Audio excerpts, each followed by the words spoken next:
ஓம் ஸ்ரீ குருப்யோ நமः. மார்கழியின் 4ஆம் நாளான இன்று நாம் பார்க்க இருக்கும் பெருமாள் கோயில் திருநெல்வேலியில் குடிகொண்டுள்ள கரிய மாணிக்கப் பெருமானின் சிறப்புகள் பற்றிதான் பார்க்க இருக்கிறோம். மாதங்களிலே நான் மார்கழி என்றார் பகவான் கண்ணன். சிறப்பான இந்த மாதத்தில் கரிய மாணிக்கப் பெருமாளை தரிசித்தால் கடன் பிரச்சனைகள் யாவும் விலகும். வியாச மகரிஷியின் சிஷ்யனான பயிலர் தாமிரபரணி நதிக்கரையில் தங்கியிருந்தார். இவர் தன் மனதிற்குள் தினமும் பெருமாளுக்கு கோடி மலர்களால் அர்ச்சனை செய்து வந்தார்.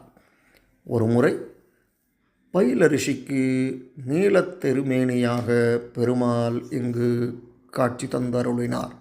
இதன் அடிப்படையில் இக்கோயில் இங்கு கட்டப்பட்டது. கருவறையில் கரிய மாணிக்க பெருமாளை நின்ற கோலத்திலும், அனந்த பத்மநாப சுவாமியை கிடந்த கோலத்திலும், லக்ஷ்மி நாராயணரை அமர்ந்த கோலத்திலும் இந்த கோயிலில் தரிசித்து மகிழலாம். தை மாதம் திருவோணத்தன்று நடக்கும் கருட சேவை மிக மிக சிறப்பானது. ரத சப்தமி அன்று திருப்பதியைப் போல காலை முதல் இரவு வரை 7 வாகனங்களில் திருவிழா நடக்கும்.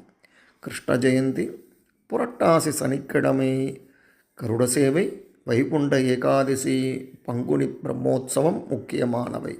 இந்த கோயில் திருநெல்வேலி நகரத்திலேயே அமைந்துள்ளது. சமயம் கிடைக்கும்போது திருநெல்வேலி நகரிலேயே அமைந்துள்ள கரிய மாணிக்க பெருமாளை தரிசித்து எல்லா வளமும் நலமும் பெற்று வாருங்கள்.